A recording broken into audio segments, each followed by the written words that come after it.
Hello అండి.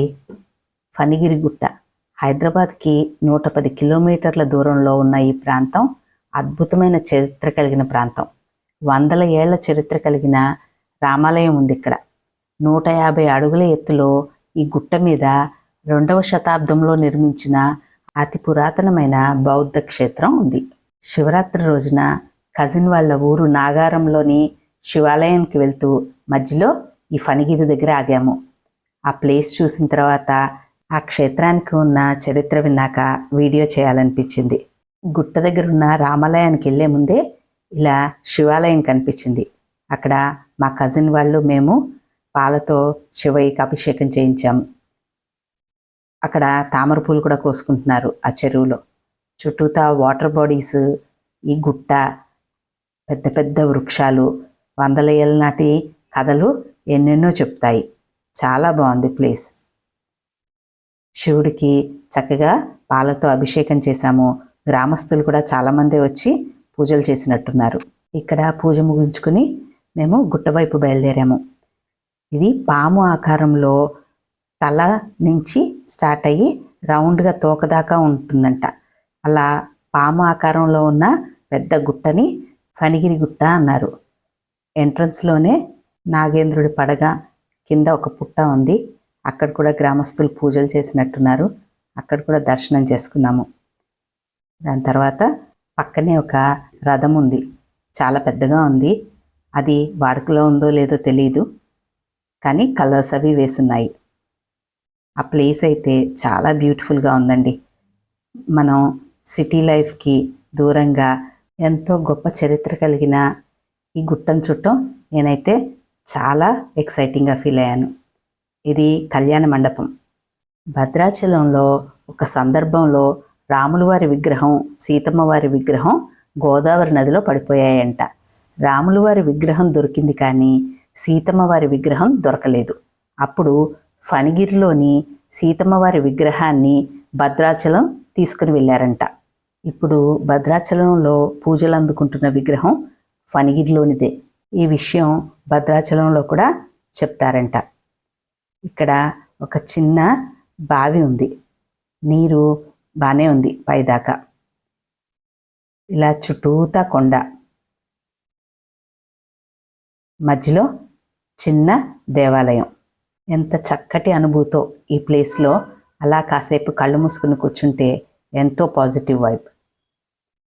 ధ్వజస్తంభం, వేప చెట్టు, మామిడి చెట్లతో ఆ ప్లేస్ అంతా చాలా అందంగా ఉంది. ఏ చెట్టుని చూసినా, ఏ గుట్టను చూసినా ఎన్నో వందల ఏళ్ల నాటి కబుర్లే చెప్తున్నాయి. ఇక్కడ ఒక చిన్న చక్కటి కోనేరు కూడా ఉంది. ఏ వైపు చూసినా ఒక పాజిటివ్ వైబ్ ఉంది, ఒక రానెస్ ఉంది. ఎంతో బాగుంది. గుడికి కావాల్సిన నీళ్ళని ఈ కోనేరులోంచే తీసుకుని వెళ్తారు. ఈ టెంపుల్ సూర్యాపేటకి 35 కిలోమీటర్స్ దూరంలో ఉంది. నాగారం విలేజ్ ఉంది దీని పక్కనే. ఆ నాగారం విలేజ్ని కూడా ఫణిగిరి నాగారం అంటారు. మేబీ చాలా నాగారాలు ఉండబట్టి హైదరాబాద్ చుట్టుపక్కల దాని పేరు ఫణిగిరి నాగారం అయింది. టెంపుల్ మొదట్లో ఒక చిన్న గుడి ఉంది. దానిలో ఆల్వార్లని ప్రతిష్ఠించారు. టెంపుల్ చూడండి, ఆ సున్నం వేయకుండా ఉండుంటే ఇంకా చాలా బాగుండేది అనిపించింది నాకు. మొత్తం రాతి కట్టడమే. చాలా చాలా బాగుంది. ఇలా కొండ మీద చాలా ఆంజనేయ స్వామి, గరుత్మంతుడి విగ్రహాలని చెక్కారు. చుట్టూతా కూడా ఆంజనేయ స్వామి, గరుత్మంతుడి విగ్రహాలు ఉన్నాయి. టెంపుల్లో మాత్రం రాముల వారు, సీతమ్మ, ఇంకా లక్ష్మణుడు నామం రూపంలో ఉన్నారు. వాటికే ఎవ్రీడే పూజలు. ఎవరు అడ్డు చెప్పలేదు, కానీ లోపల నేను టెంపుల్లో తీయకూడదని వీడియో తీయలేదు. నాగార్జున సాగర్, అమరావతి ఇవే పెద్ద బౌద్ధారామాలు అనుకుంటాం కదా. ఫణిగిరిగుట్ట కూడా చాలా పెద్ద బౌద్ధారామమే. 1941లో చేసిన తవ్వకాలు, పరిశోధనల్లో ఎన్నో విగ్రహాలు, స్తూపాలు బయటపడ్డాయి. క్రీస్తు పూర్వం ఇవన్నీ. అసలు వాటి క్రాఫ్ట్ అవి చూస్తుంటే ఎంత అందంగా ఉన్నాయంటే మీరు తప్పనిసరిగా ఒకసారి చూడాల్సిందే. చిన్న ప్లేస్లోనే పెట్టారు, కానీ బ్యూటిఫుల్గా ఉన్నాయి. వీటిలో ఒక 3 న్యూయార్క్ ఎగ్జిబిషన్కి కూడా వెళ్ళి వచ్చాయి అని అక్కడి గైడ్ చెప్పాడు. ఒక్కొక్క పీస్ని చూస్తూ దాన్ని అడ్మైర్ చేస్తూ ఎంతసేపు అయినా గడిపేయచ్చు. ఈ స్తూపం చూడండి ఎంత పొడుగ్గా ఉందో. ఇదంతా గుట్టపైన 150 అడుగుల ఎత్తులో ఉంది.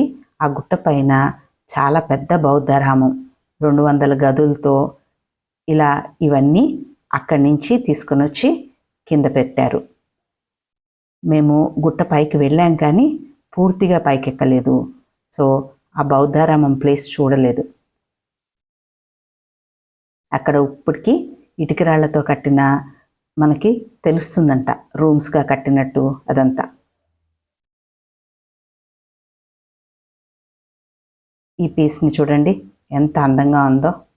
లైమ్ స్టోన్తో అన్ని వందల ఏళ్ల నాటిది అంటే ఎంత అబ్బురంగా ఉందో కదా.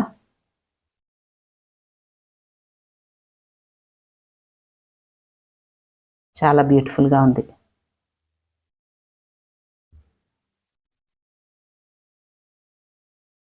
ప్రతి ఒక్కదాన్ని చరిత్ర చదువుతూ వెళ్తే ఇంకా ఇంట్రెస్టింగ్గా ఉంటుంది. మీరు ఒకసారి తప్పనిసరిగా విజిట్ చేయండి. ఆ రామాలయం కానీ ఈ చిన్ని మ్యూజియం అయినా కూడా, మ్యూజియం చిన్నదే కానీ దానిలో ఉన్న ఆర్ట్ పీసెస్ చాలా చాలా బాగున్నాయి. చుట్టుపక్కల అంతా కూడా ఇలా చెట్లతో ముఖ్యంగా నీట్గా ఉంది ప్లేస్. యూజువల్గా ఇలాంటి ప్లేసెస్లో కొంచెం చెత్తా చెదారాలతో ఉంటుంది కదా, చాలా చాలా బాగుంది. మేము కొంత భాగం గుట్ట ఎక్కడానికి ట్రై చేశాము. ఇలా చుట్టూతా గుట్ట, మధ్యలో టెంపుల్ ఉందండి. గుట్టపై నుంచి చుట్టుపక్కల వాటర్ బాడీస్, పొలాలు, పచ్చదనంతో చాలా చాలా బాగుంది.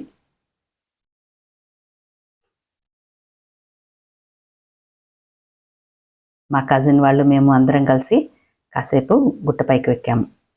గుట్టపైన ఆంజనేయ స్వామి విగ్రహం ఉంది. రామాలయం టెంపుల్లో ఆంజనేయ స్వామి లేరు కానీ చుట్టూ మొత్తం కూడా ఆంజనేయ స్వామి విగ్రహాలు కొండ మీద లేదు, ఇలా విడిగా విగ్రహాలు ఉన్నాయి. నాగారం గ్రామ సర్పంచ్ మా చెల్లి వాళ్ళ మామగారైన శ్రీ రామచంద్రారెడ్డి గారితో ఫోటో దిగాము. ఆయనకి 95 ఏళ్ళు. ఎంతో ఉత్సాహంగా సర్పంచ్గా ఆయన పనుల్ని ఇంకా ఎంతో చక్కగా నిర్వర్తిస్తున్నారు. 2026 శివరాత్రి రోజు ఇలా ఒక మంచి పాజిటివ్ వైబ్ ఉన్న మంచి దేవాలయానికి వచ్చాము. మంచి మనుషుల్ని కలిశాను. ఓం నమః శివాయ.